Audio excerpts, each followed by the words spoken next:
Hey everybody, this is Darren Van Dam and you're watching Flick Connection, the show that helps you get more out of movies. And today I want to tell you about 10 of the best movies to have come out in the last 12 months that you can currently watch on each of the major streaming services. That's Netflix, Amazon Prime, and a few on Hulu. No dude, Magic Mike 2 is not on it. It's not on the list. I don't even think it came out last year.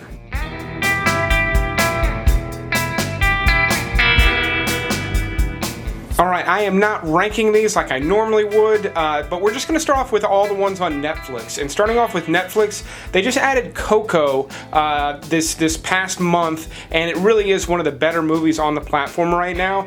Even if you don't have children, most people would enjoy this movie. If you've liked any of the Pixar movies, you're going to like it. It is one of the best. It's not necessarily my absolute favorite, but it might even be top 3. So it really is one of the better ones. Again, if you have kids, they can certainly watch this. It does deal with the Day of the Dead and there are skeletons, but I think it handles sort of the transition from the living world to the dead fairly well, where I don't think it's going to really freak children out like a Beetlejuice or anything like that.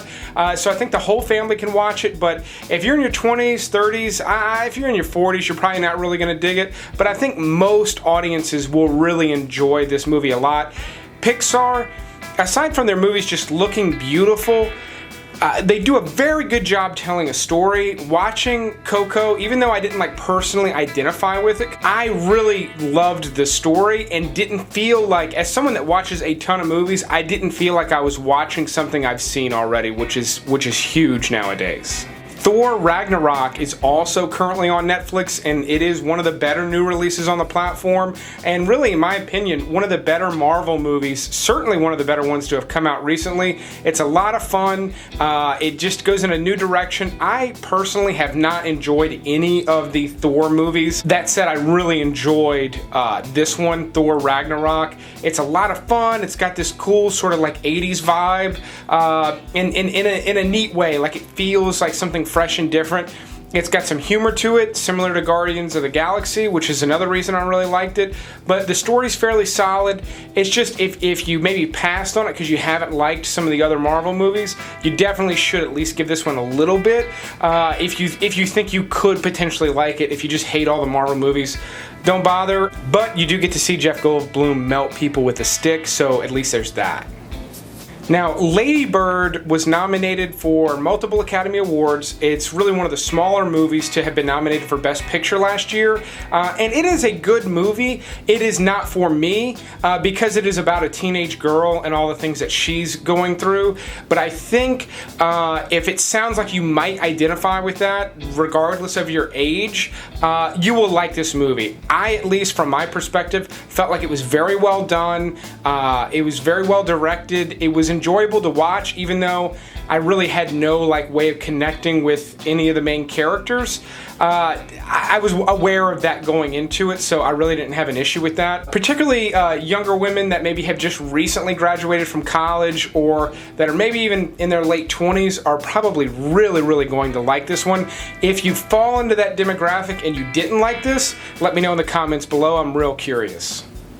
And I've talked about it before, but Wind River really was one of the better movies of 2017, making it one of the better movies on Netflix across the board right now. If you haven't watched it, I really recommend watching it soon because it's not going to be on the platform that much longer. That it's just really well executed. It's entertaining to watch, and it's really dramatic. It's just pitch perfect. It does everything. All the ingredients in it are perfectly balanced. It's just a nice, solid way to spend 100 minutes or so. And I can't wait to see. Taylor Sheridan is the director. I really can't wait to see what he does next. This was his first time directing. He's a fairly famous screenwriter. First time directing, out of the gate, he killed it. I can only imagine they're going to give him more money the next go round, and he's going to have more experience and more resources to work with, which should mean an even better movie from him. If you like this type of content, definitely click the subscribe button and be sure to click the little bell icon. YouTube has made some major changes, and if you don't click that bell, you might as well not be a subscriber. You're not ever going to get alerted to the fact that I put up a new video. That said, I do put up a new video at least 3 times a week with content just like this, so you will never run out of good movies to watch. But that said, let's go ahead and jump to Amazon Prime with The Big Sick. This was a really good little comedy. I want to say comedy. It definitely falls into the comedy category, but it is heavy. It deals with someone who is I don't know if you can say terminally ill, but basically it's a couple and the relationship starts to take off and she suddenly gets very sick and is put in the hospital, and the boyfriend is now sort of thrust into meeting her parents and spending a lot of time with them. And it is not like Meet the Parents silly. It actually handles everything very seriously. Kumail Nanjiani from Silicon Valley, if you watch that show on HBO, he stars in it, and he also wrote this movie, and it's based on his real life experience and how he met his wife. His wife doesn't play his girlfriend in the movie, but it's a really sweet movie. It's a really touching movie. It's sad at times, but it's a really nice little film. Again, just like Wind River, nothing particularly like overly creative about the way it was made, but it delivers a really good story to you very directly in a very sort of pitch perfect way. If you haven't seen it and you're kind of in the mood for something like that, I recommend it. This is not a rom-com. It has some beats of a romantic comedy, but it's not laugh out loud funny, and it's not overly romantic and gushy. It's got a much more serious tone to it. So just be kind of prepared for that. I do feel like you kind of have to be in the right mood for this one, which is why I'm sort of pumping the brakes on it a little bit. Logan Lucky is another one I've talked about. It really is one of my favorite movies that's currently on Amazon Prime. Directed by Steven Soderbergh, director of all the Ocean's movies, except for the most recent one, and Traffic, and just a really accomplished director. This is a really funny, it's a funny heist movie. It's a really good heist movie. It's very interesting, very entertaining, very much like the original Ocean's movie, where you don't really know what they're doing at any given time, and it's sort of revealed to you afterwards, and they set a lot of things up early on in the movie that they then call back to. The movie's very smart in that aspect, and then it's got this funny almost like Coen Brothers kind of thing, because it's dealing with like 2 brothers that are in West Virginia, so they're kind of rednecks. They're smart, but they are kind of hicky, and there's a little funny like banter and stuff that goes on that really reminds me of like Oh Brother Where Art Thou or something like that. So I really dug this movie.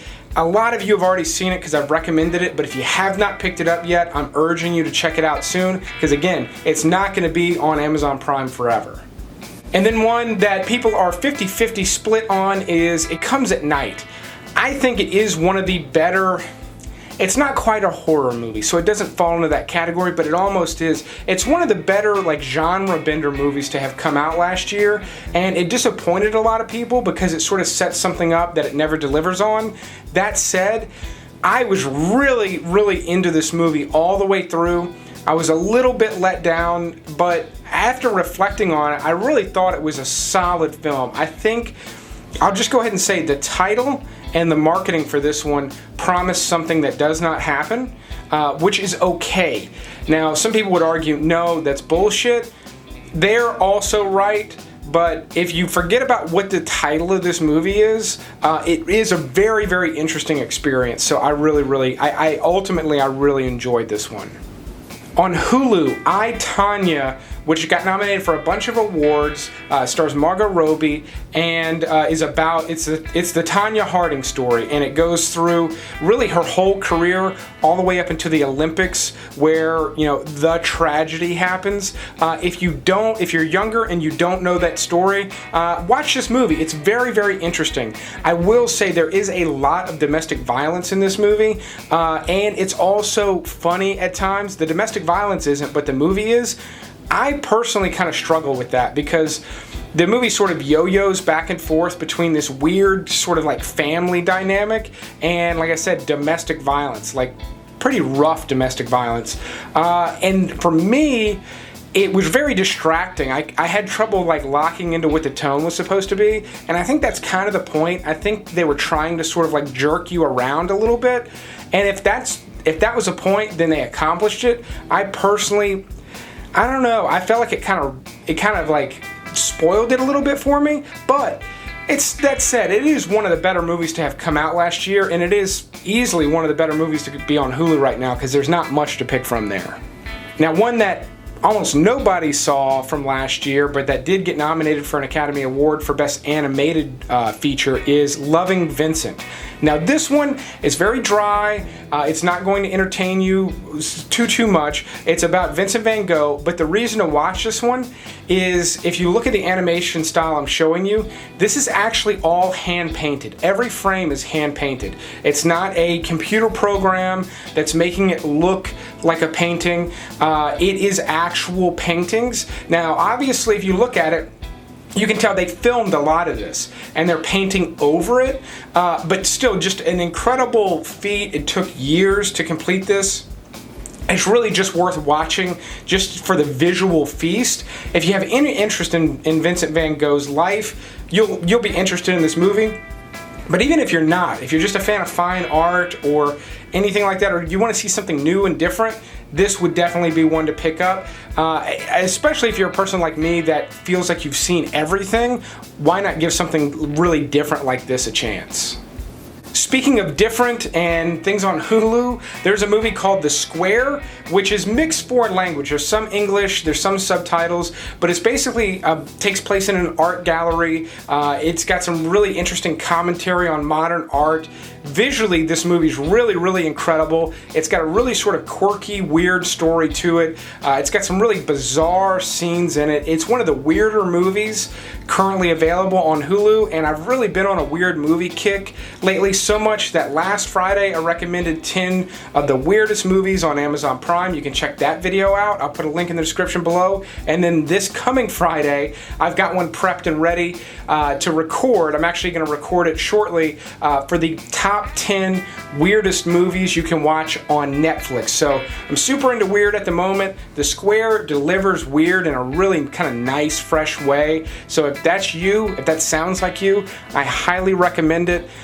In terms of different new things, I have started a new channel called the Darren Van Dam channel. It's actually just called Darren Van Dam. You can just search for that in YouTube, and you're going to come up with my channel and a bunch of videos with Jean-Claude Van Damme, but my stuff should be at the top. I literally just launched it this week with one video yesterday and a new one coming tomorrow where I'm going to show you how to make some of my favorite cocktails. So be sure to check that out. I'm looking forward to sharing some things with you there that's different from movies. So if you're interested in that, go over there, subscribe, leave a comment, let me know you're over there, and I'll see you there. But I'll keep making content like this on this channel as long as you keep watching it. But thanks for watching this one, and you will see me next time. Yeah, dude, Magic Mike, it's not even, I'm looking, it's not on. I wouldn't recommend it anyway, but it's not even, dude.